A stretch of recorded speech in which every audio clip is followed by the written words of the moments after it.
Salve galera, tudo beleza? No vídeo de hoje vamos ver esse Hercule aqui da IATEC. Lembrando que nesse vídeo aqui eu vou testar ele com a AMD, com a Intel. Vou mostrar também como é o processo de instalação em ambas as plataformas. Vamos estar testando ele em jogos, no CPU-Z e também no AIDA 64, pra gente ver quantos graus esse daqui consegue segurar. Então bora para um box ver o que acompanha. Abrindo a caixa, a gente já encontra esse suporte que serve para os processadores da AMD. Aqui já temos o cooler. E o legal dele é que ele é de 90mm, porém ele tem duas fãs. Isso ajuda demais na hora de refrigerar o processador. Ele acompanha a quantidade de pasta térmica, que é o suficiente para você estar aplicando no seu processador. Esse cooler tem 4 heat pipers, duas fãs de 90mm. Devido a ser duas fãs, tem bastante fio aqui, que é uma fã interligada na outra. Tanto a sua função de velocidade, como também a função de RGB.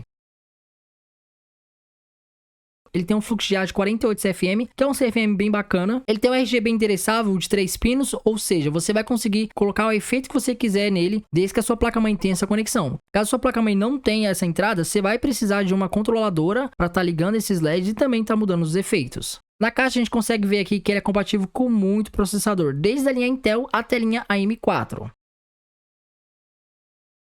A instalação dele é bem fácil de fazer. Como disse no começo do vídeo, ele acompanha essa peça aqui, que tem a demarcação nela, desde o socket 775 e vai aumentando, ó, tem a marcação ali. Então basta você colocar essa peça transparente no socket que você usa. Por exemplo, eu uso aqui no caso 1155, ou seja, eu vou colocar numa marcação acima do 775. Basta eu colocar essa peça transparente. Eu achei melhor colocar essa pecinha em todos os lados e depois colocar na placa-mãe. Fica ao seu critério. Como eu disse, como ela tem uma travinha, eu acho mais fácil fazer assim, porque assim eu não vou errar, porque se você colocar na posição errada, na de cima ou na de baixo, na hora que você for encaixar ali, ele não vai dar certo. Depois de ter colocado essas peças transparentes, basta a gente vir com essa pecinha preta que veio e tá enfiando ela. O que vai acontecer? Ele automaticamente vai passar pro lado de fora da sua placa-mãe e assim vai ficar travado. Lembrando que isso tem que ficar bem firme na sua placa-mãe, porque é ele que vai segurar o cooler. Para quem usa cooler box da AMD, o processo é basicamente o mesmo, então você já sabe como que funciona.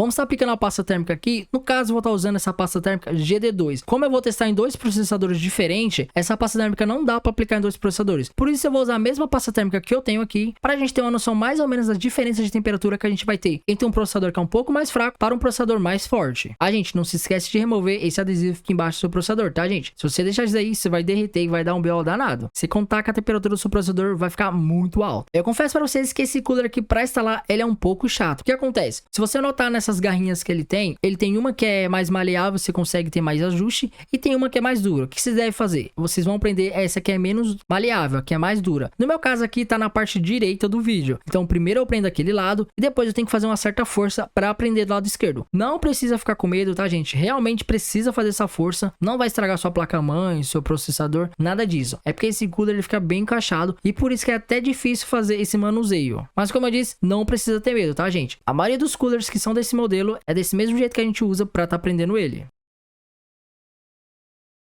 Vamos começar nosso teste aqui de leve. A gente teve a média de temperatura que ficou em torno de 50 graus. É uma temperatura bem ok. Lembrando que o CPU-Z não é um programa que estressa muito o processador. E é por isso que vamos agora para um teste mais pesado. Agora vamos estar testando no AIDA 64. Esse programa que simplesmente ele estressa todos os núcleos do processador ao máximo. Por incrível que pareça, no AIDA 64, gente, usando o mesmo processador, a gente teve a máxima de 57 graus e a média ficou em 53 graus. Sendo sincero com vocês, eu esperava que fosse ficar muito mais quente. Como no CPU a gente teve a média de 50 graus, eu pensei que ele teria mais ou menos uns 70 graus. E não foi o que aconteceu. Esse cooler deu conta de aguentar de boa esse processador usando no seu máximo. Nesse processador aqui, gente, o único jogo que tem nesse computador é o Genshin Impact. E olha só a temperatura que a gente conseguiu nesse jogo. Ficou na média aqui, gente, 45 graus. O máximo que deu foi 46 graus. Cara, é uma temperatura muito top. Podemos dizer que tá praticamente frio esse processador. A instalação na AMD, gente, é um pouco diferente. No caso aqui, eu tô usando o socket AM4. Para fazer a instalação, a gente precisa usar aquele suporte que vem na nossa placa-mãe. Quando você compra uma placa-mãe AMD, ele já vem esse suporte que tá aí. É por isso que esse cooler ele não acompanha o suporte para AMD, pois já é padrão vir nas placas-mães AMD. Eu vou estar aplicando a pasta térmica aqui pra gente estar fazendo a instalação. Eu apliquei essa quantidade aqui exagerada, gente, porque essa pasta térmica, ela é um pouco dura, ela é ruim de se espalhar. Eu aplicando esse monte, o que vai acontecer? A pasta térmica vai se espalhar pelo processador todo e esse excesso ele vai cair para lateral, ou seja, vai cair o excesso e todo o processador vai estar com pasta térmica, porque o indicado, gente, é você passar a pasta térmica em todo o processador. Tem gente que só dá um pingo no meio, que não é o recomendado, já que as beiradas do processador também esquenta e se lá não tiver a pasta térmica, vai acabar esquentando mais o processador. Em relação a esse cooler pegar na memória, no caso da Intel, gente, como é uma placa-mãe bem antiga, ele não pegou nas memórias e ficou de boa. Já no AMD aqui, o que acontece? Ele ficou pegando nas duas memórias. A opção que eu tenho é a seguinte, ou eu removo essas duas memórias, que no caso eu acho que não é o que você vai fazer, já que você tem as memórias, você vai querer usar. A outra opção seria você subir um pouco mais esse cooler, como eu fiz aqui, ó. Se você quiser subir o de trás também para ficar no mesmo nível, fica a sua escolha. Não fica uma coisa feia, tá, gente? Eu pensei que ia ficar horroroso esse cooler para cima, mas até que se disfarçou bem. Lembrando que se você tem umas memória RAM Slim, aquelas memórias mais finas, que nem essa aqui que eu tenho, note que ela é muito mais fina, então não vai acontecer isso de ficar pegando nas memórias. Fazendo o teste no Ryzen 5 3600 no CPU-Z, a gente teve a média aqui de temperatura de 63 graus. Gente, 63 graus no Ryzen 5 3600, um air cooler de 90mm, cara, isso é muito bom. Só pra vocês terem uma noção, gente, eu tinha um water cooler de 120mm e ele era mais quente do que esse air cooler. E olha que na época eu paguei 3 vezes o valor desse cooler. No AIDA 64, gente, esse cooler continuou mandando muito bem. Olha a temperatura máxima que a gente teve no AIDA 64, 75 graus. Cara, isso é show de bola. No Warzone, gente, eu tive a média aqui de 53 graus. Cara, um air cooler de 90mm, consegui deixar o Ryzen 5 300 a essa temperatura, não tenho nem o que falar, né, gente? Tá mais do que excelente. Uma coisa que eu não posso deixar falar pra vocês, gente, é referente ao RGB.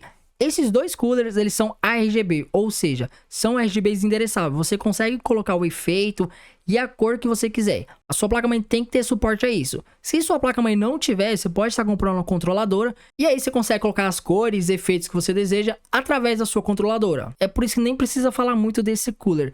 Eu recomendava demais aqui o Red Dragon Tier, que custa mais ou menos essa faixa de preço, porém, pelo desempenho que a gente teve aqui, esse com duas fãs e ainda sendo RGB, gente, esse cooler pra mim entrou como sendo um dos coolers mais custo-benefício que vale a pena a gente estar comprando aqui no Brasil. Esse cooler é de uma loja brasileira, então não tem risco de importação. Agora, se você tem um processador que não esquenta muito, vou estar deixando pra vocês aqui na tela final e também na descrição um vídeo de um air cooler dessa mesma marca que eu fiz, que custa metade do preço e também tem um desempenho muito top. É isso, espero que vocês tenham gostado desse vídeo. Se você gostou, deixe seu like, se inscreva no nosso canal se ainda não for inscrito.